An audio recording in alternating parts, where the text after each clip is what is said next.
উপস্থিত ইমন আমাকে প্রশ্ন রেখেছেন, পাহাড় ইদানিং খ্রিস্টান চার্চের সংখ্যা বা বলা যায় ধর্মান্তরিত হওয়ার সংখ্যাটি মনে হয় বেশি। এক্ষেত্রে আধিপত্য নাকি অন্য কিছু কাজ করছে?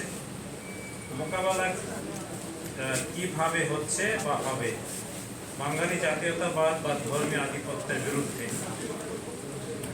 আচ্ছা, এটা পাহাড়ের খ্রিস্টান চার্চের সংখ্যা কি হারে বাড়ছে আমি জানি না, তবে আমি লেটেস্ট জরিপ, সরকারি জরিপ নিয়ে কথা বলতে চাই।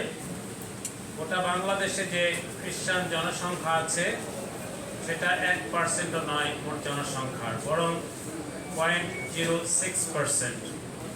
তো যদি এতই সাহায্য সহযোগিতা দিয়ে বা কোনো প্রভাব খাটিয়ে অনেক মানুষ ধর্ম দীক্ষা পেত, তাহলে হয়তো আমাদের সংখ্যা অনেক বাড়ত।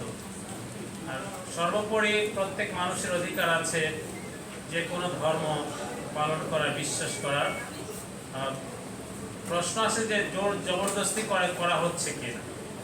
তো সেসব কারণে এখন মিশনারি প্রচারণা অনেক সীমিত হয়ে আসছে।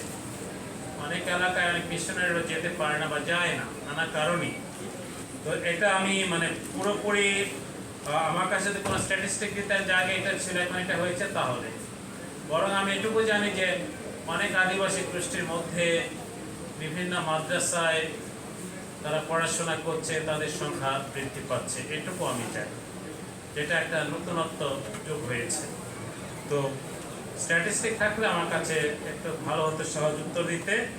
আর আমার পক্ষে এটুকু আমি বলতে পারি যে বাঙালি জাতীয়তাবাদ এটা হয়তো বাঙালিদের মধ্যে, কিন্তু বাংলাদেশি জাতীয়তাবাদ আমরা এখানে কিন্তু কথাটা বাংলাদেশি হিসাবে আনতে চেষ্টা করেছি, যেটা হবে ইনক্লুসিভ।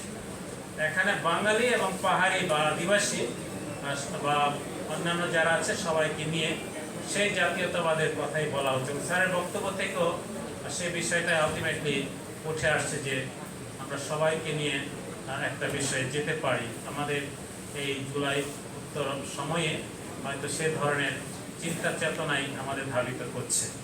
ধন্যবাদ।